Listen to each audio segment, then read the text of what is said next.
وسلم عليه وصحبه أزواجه وذريته وأهل بيته ثم إلى أرواح آبائه وإخوانه من الأنبياء والمرسلين ولكل الصحابة كل منهم أجمعين ثم إلى أرواح جميع الملائكة المقربين الأولياء الشهداء الصالحين والأئمة الراشدين المجتهدين والعلماء العاملين المخلصين والمفسرين والمحدثين والفقهاء والقراء والحفاظ وجميع المجاهدين في سبيل الله أجمعين ثم إلى أرواح من سكن في تربة المعلى والبكي والزنبل والفريط والأقدار والعينات وأحراض جميع تربة البشر إلى روح فضيلة الشيخ صفي الله وإلى روح الشيخ محمد وأصولهم وفرعهم ثم إلى أرواح آبائنا وأمهاتنا وجدادنا وجداتنا وشيخنا وأعمامنا وعماتنا وأخواننا وأخواتنا ثم إلى أرواح أموات أهل هذه البلدة من المؤمنين والمؤمنات والمسلمين والمسلمات أن الله يغفر لهم ويرحمهم ويولي درجاتهم في الجنة وينفعنا ببركاتهم وأسرارهم وأنوارهم وعلومهم ونفحاتهم في الدين والدنيا والآخرة. الفاتحة.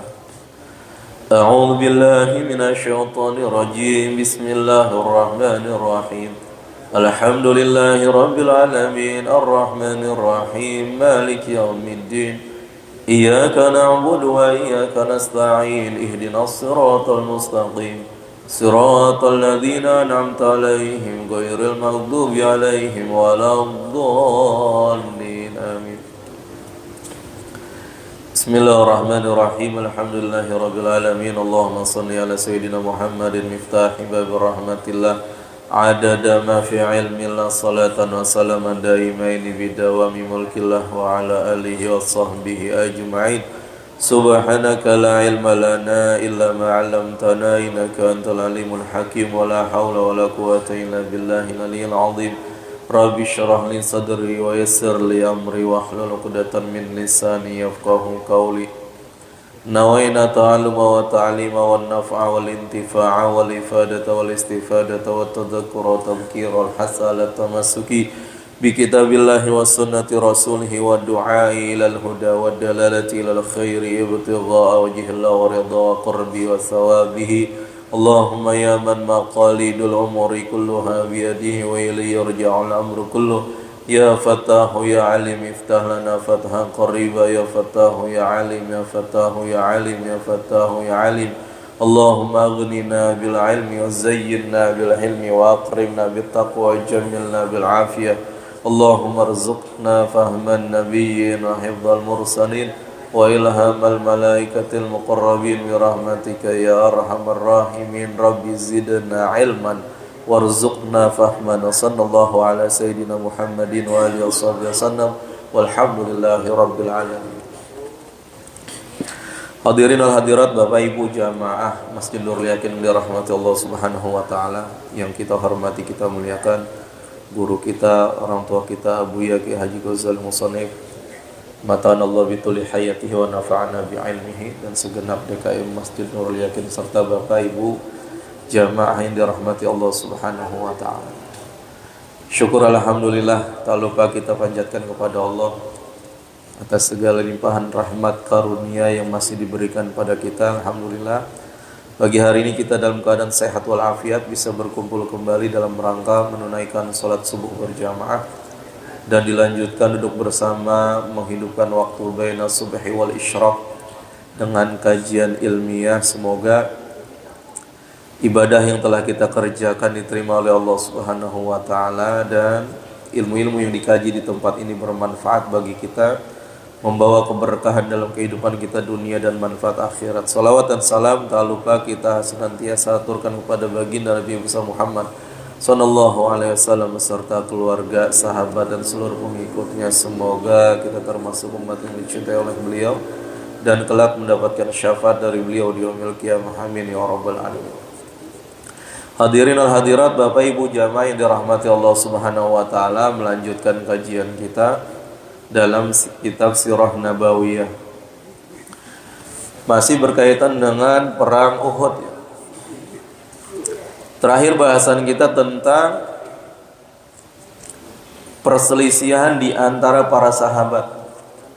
Jadi kondisi para sahabat dalam perang Uhud ketika mereka kalah di ronde kedua, ketika mereka terkepung istilahnya, ketika mereka terkepung oleh musuh yang tadinya awalnya mereka menang di bagian awal, namun tiba-tiba kalah. Nah itu kan psikologinya sangat terganggu nantinya, yang awalnya menang kalah tiba-tiba. Dan tentunya berguncang hati mereka para sahabat ketika mereka terkepung dan gak bisa apa-apa. Sedangkan dari jumlah tentu mereka kalah, dari perlengkapan senjata juga kalah. Bagaimana kondisi para sahabat pada saat itu? Tentunya di antara mereka, karena kondisinya darurat dan mungkin bahasa kita mencekam ya, kematian itu udah ada di depan mata istilahnya. Tentunya mereka juga seorang manusia, bukan malaikat yang gak ada takutnya, yang hatinya senantiasa bersih, tidak ada bisikan-bisikan setan, enggak. Para sahabat juga manusia seperti kita, namun mereka bedanya bertemu dengan Rasulullah, itu yang membuat mereka mulia. Di antara para sahabat dalam keadaan pengepungan seperti ini, di antara mereka falam takun tahimmuha illa anfusaha. Di antara mereka ada yang enggak kepikiran orang lain, udah hanya memikirkan diri sendiri, nyelamatin diri sendiri. Ya mungkin ini kayak orang nanti di hari kiamat ini kan, orang nanti nafsi istilahnya, udah enggak mikirin orang lain, udah enggak kenal sama saudara, orang tua, masing-masing memikirkan keselamatannya diri sendiri. Nah ini pun dalam perang Uhud, di antara para sahabat nggak mikirin orang lain, udah bodoh sahabat yang lain mau apa, mau dia mau dibunuhin terserah, yang penting saya selamat gitu. Ngapain mereka? Faqad akhadhat tariqal firar. Sebagian mereka ada yang ingin melarikan diri keluar dari pengepungan itu. Wa tarakat sahatal qital, ingin meninggalkan medan peperangan. Saking apa ya? Takutnya. Wahia la tadri ma'da wara'aha. Nah, orang sahabat-sahabat yang seperti ini, yang masih takut dan bingung mau ngapain. Kenapa? Karena mereka, sebagian mereka nggak tahu hikmahnya ini apa nanti. Hikmah dibalik kekalahan ini apa? Jadi nggak kepikiran tuh sebagian sahabat. Ya mungkin ini sahabat-sahabat yang masih baru, yang keimannya belum begitu kuat di antara sahabat-sahabat yang ada pada saat itu. Mereka nggak tahu apa yang hikmahnya, kok tadi kita luar biasa memegang kendali dalam peperangan, tiba-tiba kalah seperti ini. Apa hikmahnya itu nggak kepikiran, sehingga mereka hanya ingin menyelamatkan diri. Wa farra fi hadhihi ta'ifa ba'dhum ilal Madinah hatta dakhalaha. Sebagian lagi mereka ingin melarikan diri, pengen pulang ke Madinah. Pengen pulang, padahal Madinah jauh dari medan peperangan itu. Ya, yang penting keluar dulu dah dari medan perang, kabur mau pulang. Yang penting selamat. Wantalaqa ba'dhum ila ma fawqal jabal. Sebagian lagi berpencar lari ke atas bukit-bukit, gunung-gunung. Ini di antara para sahabat ya, enggak semuanya, enggak seluruhnya, di antara mereka ada yang seperti itu. Kemudian sebagian lagi warja'at ta'ifatun ukhra fahtalatat bil musyrikin. Sebagian sahabat lagi enggak kabur, malah menyatukan diri dengan musuh. Nah, sebagian kabur ke gunung, sebagian lagi mau ke Madinah, sebagian lagi keluar. Nah, sebagian lagi bukannya lari kemana-mana, malah dia bersatu dengan musuh, sehingga tidak diketahui lagi mana umat Islam, mana orang Quraisy, orang kafir Quraisy. Nah, kalau seperti ini berarti pakaian mereka ketika perang ya hampir sama, sehingga ketika mereka bersatu udah nggak bisa mengenali lagi antara sesamanya, sama muslim dengan muslim yang lain. Sehingga dengan bersatunya mereka dengan musuh, akhirnya terjadilah pembunuhan yang tidak diketahui bahwasanya yang dia bunuh itu adalah seorang muslim, karena udah bercampur. Orang muslim bercampur dengan pasukan musuh, sehingga udah nggak diketahui lagi tuh, udah campur aduk. Sampai di sini diriwayatkan ada seorang sahabat yang bernama Hudzaifah. Ketika sebagian pasukan muslim merangsek masuk ke pasukan musuh jadi satu, sehingga otomatis pasukan muslim yang masih bertahan di tempat itu berperang dengan sesamanya, dengan musuh yang dia nggak tahu padahal itu sesama muslim. Dan dia lihat nih, Abu Hudzaifah ini ngelihat bahwasannya ini sahabat sedang bertarung dengan ayahnya Hudzaifah. Adalah ayahnya Hudzaifah juga seorang muslim. Jadi nggak tahu nih muslim bertarung dengan sama muslim. Karena sebagaimana pembahasan awal, yang ikut perang itu nggak cuma orang yang berada di dalam Madinah, di luar Madinah juga ikut. Ketika Rasulullah menyuruh umat untuk ikut berperang, ya, itu dari mana aja datang. Dan tentunya di antara mereka nggak semua saling kenal, ya, nggak semua saling kenal. Jangankan nama, mukanya juga mungkin baru itu ketemu, sehingga dia nggak tahu kalau dia seorang muslim. Makanya terjadi kisahnya si Hudzaifah ini ketika melihat bapaknya itu sedang bertarung dengan muslim juga. Dan bapaknya sendiri dan muslimnya banyak. Karena orang-orang muslim ini nggak tahu kalau bapaknya Hudzaifah itu seorang muslim. Sehingga Hudzaifah ini manggil-manggil, faqala ibadallah, abi, wahai hamba-hamba Allah, wahai orang Islam, orang muslim, itu bapak saya. Dari jauh dia teriak gitu kan, yang nggak mungkin kedengeran. Ini kita bukan ngomong seperti ini, tapi orang lagi banyak, lagi berperang satu sama lain. Nah di situ dia melihat Abu Hudzaifah, bapaknya sedang bertarung dan duel dengan muslim. Maka dia teriakin, itu bapak saya. Sebelum suara dia sampai ke sana, itu nggak berhenti itu. Adu pedang. Fa wallahi ma ihtajazu anhu hatta qataluhu. Nggak berhenti, bapaknya Abu Hudzaifah dikeroyok sampai terbunuh. Sampai terbunuh. Ya Hudzaifah melihat keadaan seperti itu, ya udah nggak bisa berbuat apa-apa lagi. Jadi kondisinya kan sedang rapat ceritanya nih, orang perang, bukan lewang seperti ini dia bisa parahin, bisikin itu bapak saya. Ya bukan.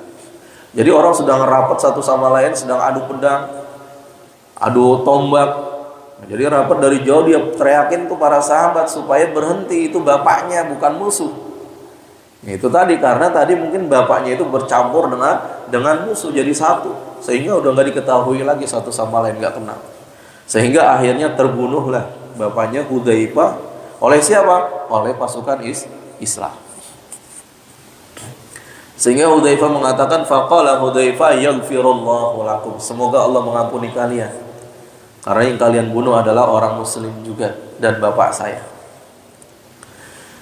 Kemudian karena ini bapaknya Hudzaifah yang membunuh orang muslim juga, dalam hukum Islam itu kalau seorang muslim membunuh itu kan ada diatnya. Kalau membunuhnya sengaja itu nanti kisos. Kalau membunuhnya nggak sengaja, berarti nanti dia wajib bayar diat. Nah ini ceritanya ada hadis yang diriwayatkan oleh Imam Bukhari tentang Hudzaifah, ya. Bahwasanya Hudzaifah ini ketika Rasulullah ingin menyerahkan diat, bayar denda atas terbunuhnya ayahnya itu, ini setelah perang Uhud. Dendanya itu kan kalau membunuh nggak sengaja 100 ekor unta.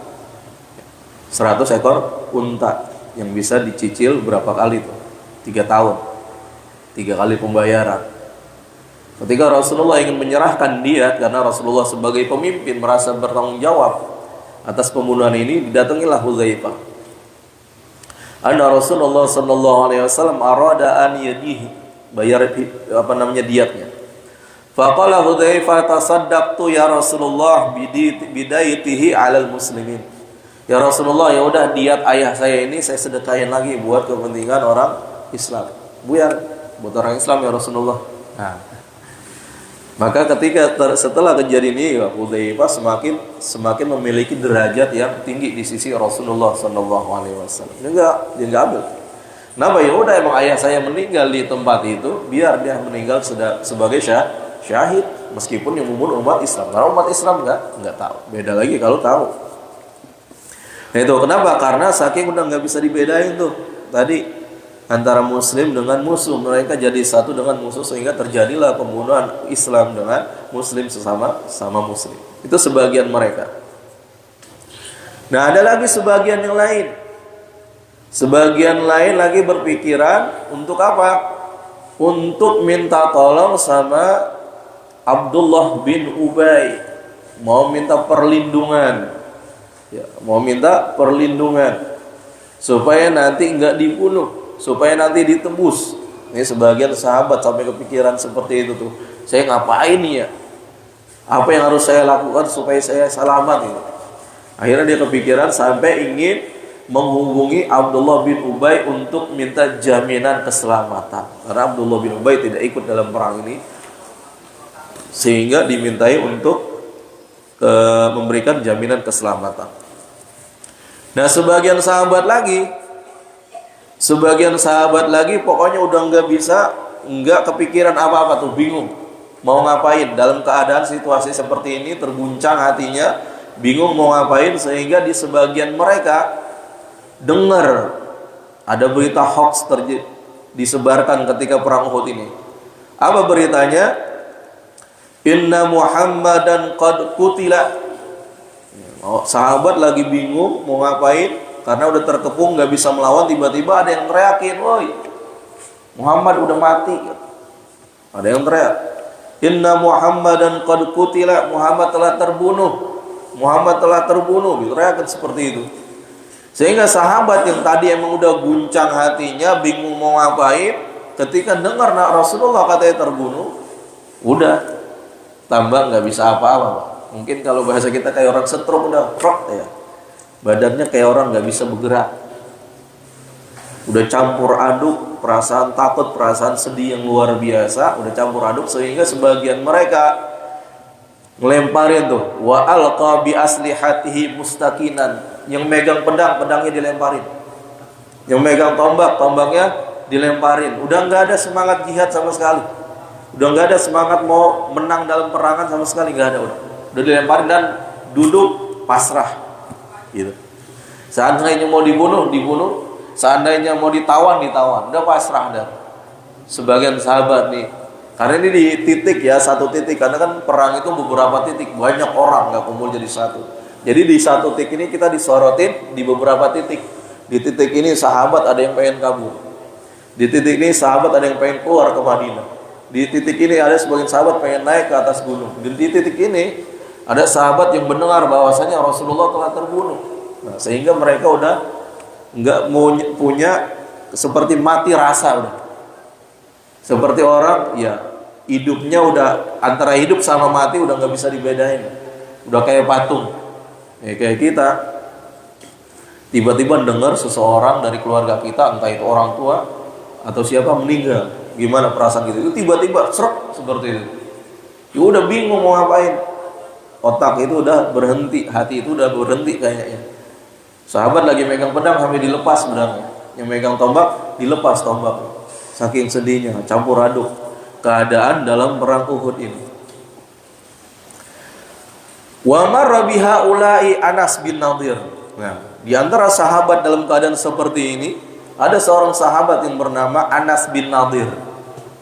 Lewat, melihat sahabat-sahabat tadi ngelemparin pedangnya, Pak.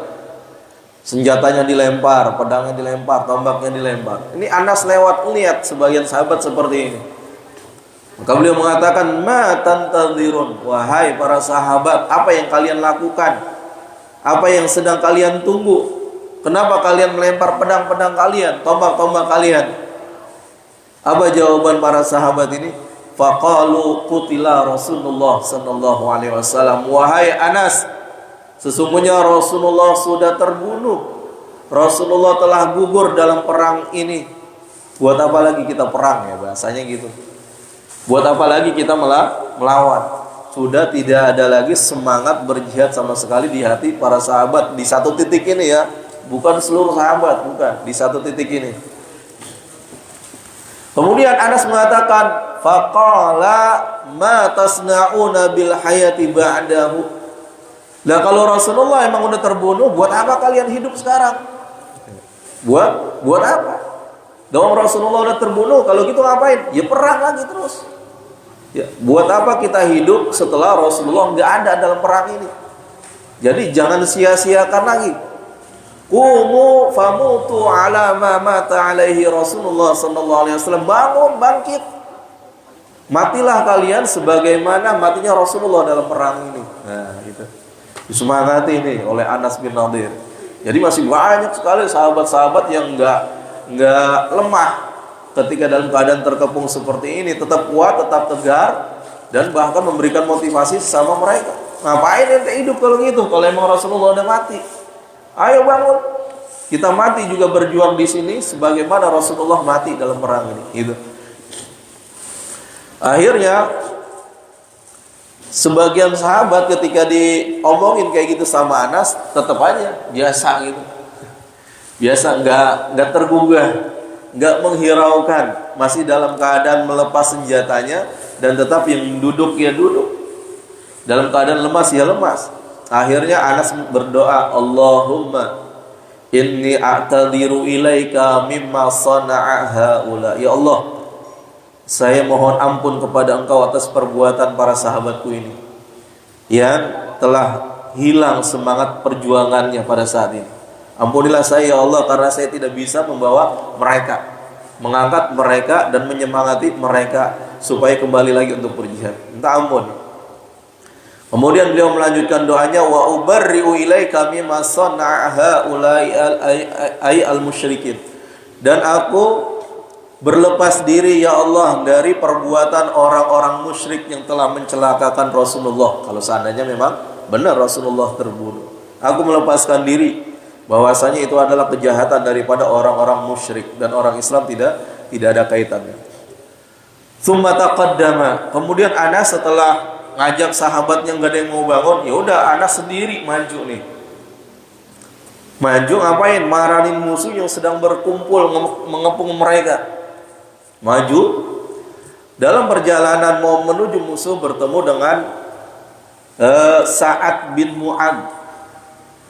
Bertemu nih, udah semangat, ketemu Sa'ad bin Mu'ad. Kata Sa'ad, ya aina ya Aba Umar, wahai bapaknya Umar. Si Anas ini punya anak namanya Umar. Wahai bapaknya Umar, mau kemana ente? Aina, mau kemana? Kata Anas, wahan lirihil jannah ya Sa'ad. Wahai Sa'ad, saya nyium di sana ada bau surga.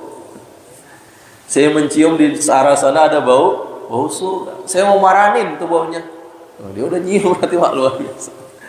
Di dunia udah mencium, dikasih wanginya bau surga, sehingga pengen diparahin tuh. Mana surganya? Kematian. Karena orang kan nggak bisa masuk surga kecuali dengan kematian. Saya udah nggak tahan, pengen nyium marahin surga. Dari sini baunya udah kecium nih. Wahai Sa'ad, saya pengen parahin. Inni ajiduhu duna Uhudin. Saya lihat di balik bukit Uhud itu ada surga. Padahal di situ di balik bukit itu sedang berkumpul pasukan berkudanya Khalid bin Walid yang kemarin itu. Mereka kan dari atas gunung turun ke bawah merangsek umat Islam. Itu di balik bukit itu. Dan dia pengen marahin ke situ. Pengen marahin pasukan berkudanya Khalid bin Walid. Saya nyium surga di situ. Makanya saya pengen parahin.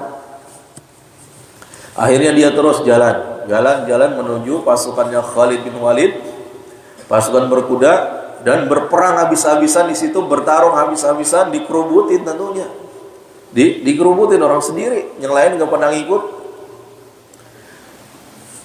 Tsumma madha faqatala al-qauma hatta qutila. Dia bertarung di situ, dia lawan musuhnya, ya kalah. Orang banyak. Apalagi di situ ada Khalid bin Walid yang pas panglima perang yang luar biasa kan? Kalah. Terbunuhlah si Anas bin Nadir dalam keadaan syahid dan menunjukkan keberanian yang luar biasa. Mati tuh si Anas bin Nadir, fama urifa hatta arafathu ukhtuhu ba'da nihayatil ma'rikah.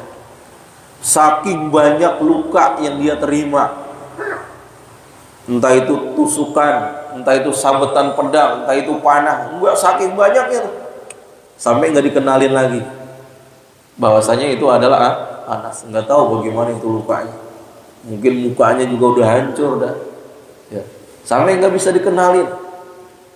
Setelah peperangan itu nggak ada yang kenal, nggak ketahuan di mana Anas dan siapa ini yang mati, nggak ada yang tahu kecuali saudara perempuannya. Ya biasa ketika setelah perang nanti selesai, sebagian keluarga ada yang datang, sebagaimana Sayyidina Hamzah ketika meninggal, itu keluarga-keluarganya datang, adiknya, adik saudaranya yang bernama Atikah datang, pengen lihat bagaimana syahidnya adiknya dalam perang Uhud ini. Begitu juga Anas bin Nadir, tidak dikenalin oleh para sahabat setelah matinya kecuali oleh saudari perempuannya. Mencari-cari, diteliti, wah ternyata ini. Dari mana dia kenalnya? Bibananihi, dari jari jemarinya. Ya mungkin ada di jari-jarinya ini ada tanda atau apa yang tidak diketahui kecuali oleh saudarinya, saudara-saudaranya. Diketahui bahwasanya ini adalah saudara saya, Anas. Saudaranya namanya Rubaya binti Nadir. Ketika dilihat bahwasanya ini adalah Anas bin Nadir, luar biasa lukanya itu. Sampai ada yang menghitung wabihi bid'un wa samanuna. Ada sekitar lebih dari 80 luka. Lebih dari 80 luka yang diterima oleh Anas bin Nadir dalam perang Uhud. Ma baina ta'annatin birumhin, baik itu tusukan tombak, wa darbatin bisayfin, atau sabetan pedang, wa rumyatin bisahmin, atau anak panah. 80 luka tombak, pedang, kemudian panah, sampai nggak dikenalin. 80, kita kepotong pisau aja satu, sakitnya luar biasa. Satu doang pisau, wah ini pedang, tombak, busuk seluruh badannya, panah yang tembus ketika dipanah, sampai tidak terkenal lagi. Luar biasa. 80 lebih tusukan. Ini sahabat Anas bin Nadir yang gugur dalam perang syahid yang begitu berani. Itu sebagian sahabat. Nah, ada lagi sahabat dari golongan Ansor. Wa nada Sabit bin Dahdah qaumahu. Kemudian di sini juga kita akan disoroti seorang sahabat yang bernama Sabit bin Dahdah. Seorang pemimpin Ansor yang mengajak kaumnya lagi untuk berperang. Jangan putus semangat, jangan putus asa meskipun Rasulullah telah tiada. Apa kata Sabit? Beliau berteriak, faqala ya ma'syarul ansar, wahai orang-orang Ansar, in kana Muhammadun qad qutila, kalau seandainya Rasulullah telah terbunuh, fa innallaha hayyun la yamutu, maka ketahuilah bahwasanya Allah lah Tuhan kita, zat yang maha hidup, yang tidak akan pernah mati. Maka Rasulullah itu hanya seorang utusan, ya, wasilah antara kita dengan Allah. Maka ketika seorang utusan telah meninggal, ya udah, Allahnya masih ada, masih hidup. Qatilu ala dinikum, maka teruslah berjuang untuk agama kalian, untuk agama kita. Rasulullah diutus oleh Allah memperjuangkan agama Islam, maka Rasulullah udah terbunuh, maka kitalah yang melanjutkan perjuangan agama Islam. Ini kata Sabit bin Dahdah, menyeru kaumnya untuk terus berjuang. Fa innallaha mudzaffirakum wa nasirakum, maka sesungguhnya Allah akan memberikan kemenangan dan bantuan kepada kalian kalau kalian mau berbangkit. Kalau kalian mau ikut lagi berperang, bangkit untuk berperang, maka niscaya Allah akan memberikan kemenangan dan pertolongannya kepada kita. Maka kaumnya yang dengar nih, motivasinya ya macam-macam lah. Ini ditulisin hanya sedikit saja supaya sahabatnya kembali semangat untuk berjuang. Fana hadha ilaihi nafarun minal ansar, maka sebagian orang-orang Ansor bangkit, diambil pedangnya, diambil tombaknya untuk ikut kembali berperang lagi. Tidak hanya duduk melihat pertempuran yang ada, bangkit mereka sebagian dengan Thabit bin Dahda itu menuju mana? Sama tujuannya. Tujuannya adalah arah Bukit Uhud, yang mana di situ ada pasukan berkudanya Khalid bin Walid. Khalid bin Walid. Maka Thabit bin Dahdan merobos dengan beberapa pasukan tadi menuju pasukannya Khalid bin Walid. Fama zala yuqatiluhum, terus berperang nih. Si Thabit bin Dahda dengan beberapa pasukan dari Ansor terus berperang, adu pedang, adu tombak, sehingga hatta qatalahu Khalid bin Ramhi. Sehingga akhirnya si Thabit bin Dahda ini terbunuh oleh Khalid bin Walid dengan lemparan anak panah. Tahu, dengan lemparan tombak. Wa qutila ashabuhu, dan orang-orang yang ikut dengan Thabit bin Dahda ini pun semuanya gugur sebagai syahid.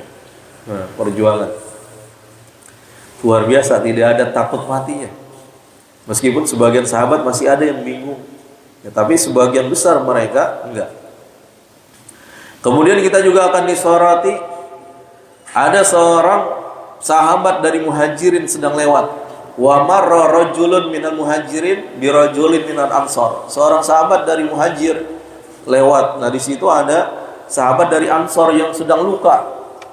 Badannya itu penuh dengan darah. Tapi namun tidak disebutkan siapa orang ini. Hanya seorang rajul namanya. Seorang laki-laki. Jadi seorang Muhajirin lagi lewat ketemu dari sahabat Ansor yang tubuhnya penuh luka. Fahamila bihim ala, penuh luka, kemudian bertanya, faqala ya fulan, wahai fulan, asy'arta anna Muhammadan qad qutila. Dia nanya nih, orang Muhajir, wahai fulan, apa benar Rasulullah sudah terbunuh? Saya dengar di sebelah sana bahwasanya Rasulullah sudah terbunuh. Apakah engkau tahu? Apakah engkau melihat bahwasanya Rasulullah telah terbunuh? Ini nanya orang Muhajirin kepada orang Ansar. Maka dijawab, faqala Ansar, inna Muhammadun innaka in kana Muhammadun qad qutila faqad balagha. Saya enggak tahu pasti Rasulullah terbunuh atau enggak. Namun kalau seandainya memang Rasulullah telah terbunuh, maka saya bersaksi bahwasanya Rasulullah telah menyampaikan risalahnya dengan sangat baik, telah menyampaikan wahyu-wahyu Allah dengan sangat baik. Faqatilu andinikum, oleh karena itu berperanglah kamu untuk agamanya Allah Subhanahu wa taala, gitu. Karena kenapa? Karena dia udah luka nih, orang Ansor ini udah nggak bisa apa-apa, tubuhnya penuh dengan luka, tinggal menunggu entah dia ditolong atau dia mati. Ya itu. Nah, ini ada beberapa titik-titik lokasi peperangan di antara para sahabat itu. Yang ada menampakkan, sini kita ditampakkan ya, ada rasa takut sebagian para sahabat, bingung mau ngapain. Namun sebagian besar lainnya para sahabat itu berjuang dengan sepenuh hati tanpa adanya rasa takut untuk menegakkan agama Allah Subhanahu wa taala. Nah, kemudian ada lagi kelompok yang lain. Ini kelompok sahabat-sahabat yang as-sabiqunal awwalun. Sabiqunal awwalun, orang-orang yang pertama masuk Islam. Wa kanat hunaka ta'ifatun, di sebelah titik sana ada kelompok lagi, satu kelompok. Lam yakun yuhimmuhum illa Rasulullah sallallahu alaihi wasallam, yang mana himmah mereka, keinginan mereka hanya satu, yaitu membela Rasulullah. Ada sebagian kelompok di sebelah sana yang mana keinginannya satu itu, keinginannya tidak lain tidak bukan hanya ingin menolong Rasulullah, hanya ingin melindungi Rasulullah dan hanya ingin membantu Rasulullah. Faqad qarrat hadhihi ta'ifatu ila Rasulillah sallallahu alaihi wasallam wa 'amilat tatwiq fi bidayatihi. Yang kemarin ketika awal umat Islam terkepung, kemudian Rasulullah juga ikut terkepung, ini pasukan ini padahal pasukan paling depan. Pasukan ini berada paling depan. Tapi ketika mereka dengar Rasulullah terkepung, maka langsung putar arah. Yang tadi dia paling depan menghadapi musuh depan, langsung muter ke belakang. Karena Rasulullah posisinya memang di belakang. Belakang bukan takut, bukan, tapi sebagai pengawas, pemantau kondisi pasukan. Hingga akhirnya kelompok ini langsung berbalik arah, ingin menghadap kepada Rasulullah dan ingin melindungi Rasulullah supaya tidak terjadi apa-apa. Siapa mereka? Wa fi muqaddimati haula Abu Bakar As-Siddiq. Yang pertama, orang-orang ini pasukan utama adalah Abu Bakar, Sayyidina Abu Bakar As-Siddiq. Wa Umar ibn al-Khattab, Sayyidina Umar ibn al-Khattab, wa Ali bin Abi Thalib, dan Sayyidina Ali bin Abi Thalib, wa ghairihim radhiyallahu taala anhum kanu fi muqaddamatil muqatilin. Dan sahabat-sahabat yang lainnya. Yang tadi saya katakan, mereka ini awalnya pasukan terdepan, pasukan paling depan. Tapi ketika mereka mendengar Rasulullah terkepung, mereka malah mau balik arah, ngerangsek lagi, mau menembus musuh. Falamma hasu bil khatar ala dzatihi syarifah, ketika mereka dengar kabar bahwasanya Rasulullah dalam keadaan bahaya, saru fi muqaddamatil mudafi'in, maka mereka lah orang-orang yang menjadi tameng utama untuk Rasulullah, yang nanti diantaranya yaitu Sayyidina Abdullah Talha bin Ubaidillah yang senantiasa mendampingi Rasulullah. Lalu bagaimana kondisi Rasulullah pada saat itu, dalam kondisi seperti itu? Ya, tadi kita diceritakan sebagian sahabat, psikologi mereka bagaimana, mental mereka bagaimana. Namun Rasulullah, di dekat Rasulullah, sebagaimana yang kemarin kita sudah baca sebagai pembuka, bahwasanya ketika Rasulullah melihat pasukan Islam terkepung, ya, Rasulullah ingin menyelamatkan pasukannya dengan cara apa? Dengan cara memanggil. Ya, kemarin sudah kita baca itu di depan, bahwasanya Rasulullah memanggil pasukannya. Halumu ilayya wahai ibadallah, sini kemari, mendekat kepada saya. Ana Rasulullah sallallahu alaihi wasallam, saya adalah Rasulullah. Gitu. Jadi Rasulullah manggil pasukan. Yang mana ini taruhannya, ketika Rasulullah manggil para sahabat, taruhannya ya nyawanya Rasulullah sendiri yang akan menjadi inceran. Karena Rasulullah kan dalam perang Uhud diriwayatkan pakai baju besi 2 lapis. Ya, penutup kepala, rapat helmnya, sehingga enggak diketahui mana Rasulullah. Ya, jadi masih rahasia. Tidak ada yang tahu posisi musuh itu, enggak tahu posisi Rasulullah di mana, enggak tahu. Kenapa? Karena memang rapat semuanya. Dan tujuan orang kafir Quraisy perang Uhud ini 2 yang paling utama. Yang pertama membunuh Sayyidina Hamzah, yang kedua membunuh Rasulullah. Selain mereka ingin membalikkan nama baik mereka, tapi tujuan utama ini. Tujuan membunuh Sayyidina Hamzah sudah, tinggal membunuh Rasulullah. Ini adalah inti tujuan mereka dalam perang Uhud itu, membunuh Rasulullah. Nah, ini Rasulullah memanggil para sahabat yang sedang terkepung ini sama saja mempertaruhkan nyawanya. Sedangkan posisinya jauh. Sahabat yang terkepung sana, Rasulullah di belakang. Kalau Rasulullah manggil para sahabatnya, otomatis suaranya Rasulullah udah masyhur suaranya di telinga orang-orang kafir Quraisy. Suaranya ya udah tahu orang itu bahwasanya suara Rasulullah. Ya, Rasulullah udah tahu itu. Tapi Rasulullah tetap melakukan itu, memanggil para sahabatnya untuk mendekat. Sehingga apa? Ketika Rasulullah memanggil para sahabatnya, sebelum suaranya Rasulullah sampai kepada sahabatnya, itu suaranya Rasulullah udah terdengar duluan ke musuh-musuh. Ya, karena posisinya lebih dekat ke musuh. Cuma musuh nggak tahu posisi Rasulullah itu di mana. Nah, ketika Rasulullah memanggil halumma ilayya ana Rasulullah, wahai para sahabatku kemari, saya yang Muhammad Rasulullah berada di sebelah sini, datang kemari. Emang tujuannya untuk itu. Rasulullah memanggil para sahabat seperti itu supaya didengar oleh musuh, sehingga nanti fokus musuh itu enggak pada para sahabat yang terkepung, tapi fokusnya akan berbalik, berpindah kepada Rasulullah, sehingga nanti para sahabat yang terkepung ini bisa menyelamatkan diri. Itu tujuannya Rasulullah.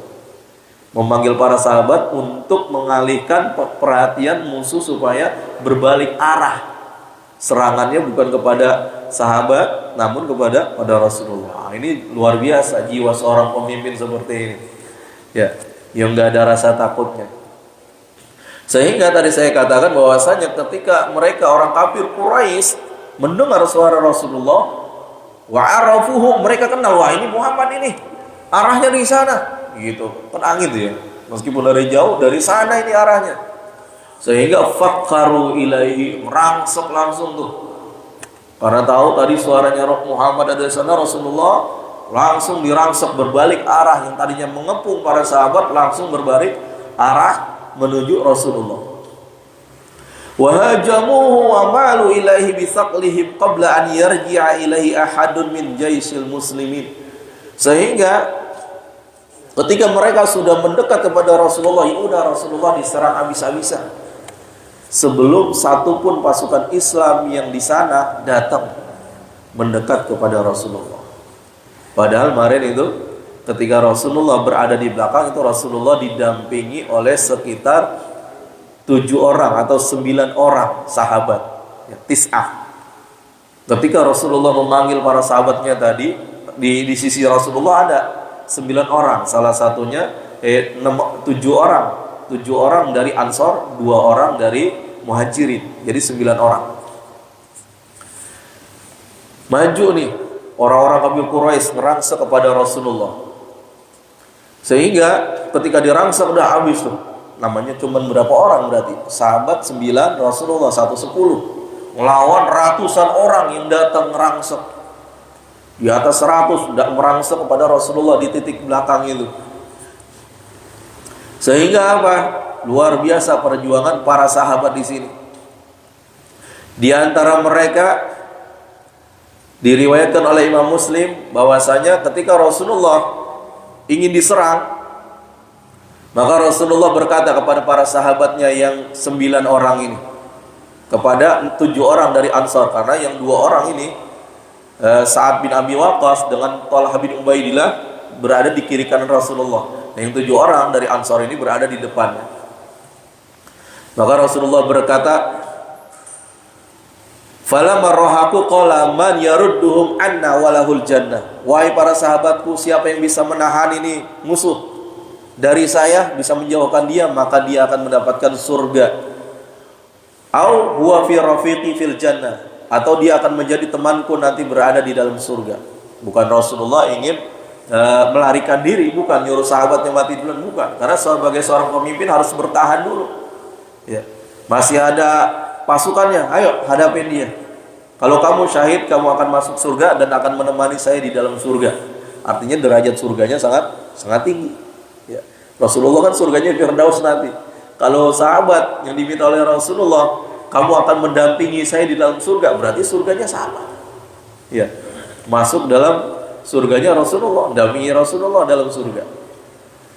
Akhirnya maju satu orang gugur, dibilangin lagi oleh Rasulullah sama seperti itu, maju lagi, satu orang lagi gugur lagi, maju lagi, sehingga semuanya gugur. Falam yazal kadzalik hatta qutila sab'ah. Terus 1, 2, 3 gugur satu demi satu orang yang mendampingi Rasulullah, sampai 7-7-nya yang dari Ansar ini gugur semuanya. Gugur. Maka Rasulullah berkata kepada 2 orang sahabat yang masih ada, yaitu Talha bin Ubaidillah dan Sa'ad bin Abi Waqqas. Beliau mengatakan, ma ansafana ashabuna, begitu tulus perjuangan sahabat-sahabat kita ini, ikhlas mereka, tidak mengharapkan apa-apa, dan begitu taat kepada Rasulullah sallallahu alaihi wasallam. Dan orang yang mati terakhir dari pasukan Ansar itu bernama Sakkan, ya, Ibnu Sakkan namanya, Imarah bin Yazid bin Sakkan. Ini orang yang mati terakhir nih, yang ke-7 dari orang Ansar itu. Hatta asbatathul jirahah fasaqata. Sehingga Sakkan ini, yang orang ke-7 dari Ansar yang diperintahkan oleh Rasulullah untuk menghadapi musuh, mati, gugur, dan lukanya penuh dengan luka. Kemudian si Sakan ini akhirnya gugur dengan penuh luka, dan dia adalah orang yang paling terakhir mati dan syahid dalam membela Rasulullah dari kepungan musuh itu, 7 orang. Lalu tinggal tiga yaitu Thalha bin Ubaidillah, Rasulullah, dan Sa'ad bin Abi Waqqas. Nah inilah nanti nih. Sa'ad bin Abi Waqqas tuh luar biasa perjuangannya. Sa'ad bin Ubaidillah dengan 2 orang lainnya itu luar biasa perjuangannya dalam membela Rasulullah. Nah setelah si Sakan mati hanya tersisa dua orang. Lam yabqa ma'an Nabi sallallahu alaihi wasallam fi ba'di tilkal ayyam allati yuqatilu fihinna ghairu Thalha bin Ubaidillah wa Sa'ad bin Abi Waqqas. Tinggal bertiga berarti. Rasulullah tengah, Sa'ad dan Thalha bin Ubaidillah. Nah, ini insyaallah kita baca besok aja, Pak. Masih panjang agar kita bisa melihat dengan detail bagaimana perjuangan Thalha bin Ubaidillah dan Sa'ad bin Abi Waqqas, dan bagaimana kejahatan luar biasa dari orang-orang kafir Quraisy yang ingin mencelakakan Rasulullah dalam perang Uhud ini. Dan nanti akan ada turun ayat juga berkaitan dengan penyerangan Rasulullah. Wallahu a'lam bishawab. Semoga bisa diresapi kisah perjuangan Rasulullah ini dalam berdakwah, dan juga begitu hebatnya para sahabat Rasulullah dalam memperjuangkan agama Islam.